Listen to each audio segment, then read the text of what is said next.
Viewers, fish বিক্রয় ভিডিওতে আবারও স্বাগতম। ভিউয়ার্স, আজকে আপনারা ভিডিওতে যে মাছগুলো দেখতে পাচ্ছেন এগুলো হচ্ছে গ্লাস কাপ মাছের পোনা। তো এই গ্লাস কাপ মাছগুলো কেজিতে হবে আপনার 30 পিস, 20 থেকে 30 পিসে 1 কেজি মাছ। তো এই মাছগুলো এখন আমরা বিক্রয় করছি কেজি হিসেবে। আপনারা চাইলে এই মাছগুলো যে কোনো ক্যাটফিশ অথবা কার্প জাতীয় মাছের সাথে মিশ্র চাষ করতে পারবেন। যে সমস্ত পুকুরে বিশেষ করে খুদিপানা বা কচুরিপানার সমস্যা থাকে সেই সমস্ত পুকুরের জন্য মূলত এই গ্লাস কাপ মাছগুলো সবচেয়ে চাষ করা উত্তম।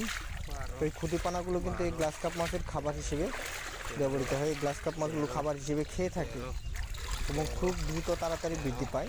এবং গ্লাস কাপ মাছের খুদিপানা ছাড়াও আপনার যে কোনো ফিড খাবার বা খোল কোড়া গমের ভুট্টা ইত্যাদি জাতীয় সব রকমেরই খাবার এরা খেয়ে থাকে।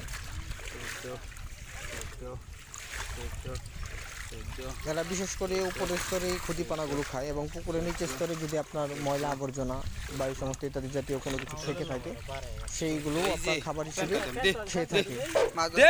তো 1 কেজি মাছ উৎপাদন করতে এই মাছগুলো দেখা যায় 1 বছর চাষ করতে হয়। ম্যাক্সিমাম 1 বছর চাষ করে দেখা যায় 3 কেজি 3.5 কেজি পর্যন্ত বড় হয়ে থাকে। তো আপনারা যারা যে সকল মাছ চাষি ভাইয়েরা এই গ্লাস কাপ মাছগুলো অনেকদিন ধরে বড় সাইজের, তারা অবশ্যই আমাদের সাথে যোগাযোগ করতে পারেন। আমরা সারা বাংলাদেশে এগুলো হোম ডেলিভারির মাধ্যমে বিক্রয় করে থাকি। তো আমাদেরকে শুধুমাত্র যদি আপনি গ্লাস কাপ মাছের পোনা অর্ডার করেন ওই ক্ষেত্রে সর্বনিম্ন আপনাকে 3 মণ অর্ডার করতে হবে। এবং যদি আপনি অন্যান্য রুই কাতল মৃগেল সিলভার ব্রিকেট ইত্যাদি এই জাতীয় মাছগুলো চান সেগুলো কিন্তু আমাদের কাছ থেকে পেতে পারেন। মিশ্রভাবে আপনি চাইলে গ্লাস কাপ যে কোনো পরিমাণে আপনার আমাদের কাছ থেকে পেতে পারেন। সর্বনিম্ন অর্ডার 3 মণ। যদি আপনারা নিচে নেন অবশ্যই ক্যারিং খরচ দিতে হবে। এই যে একটা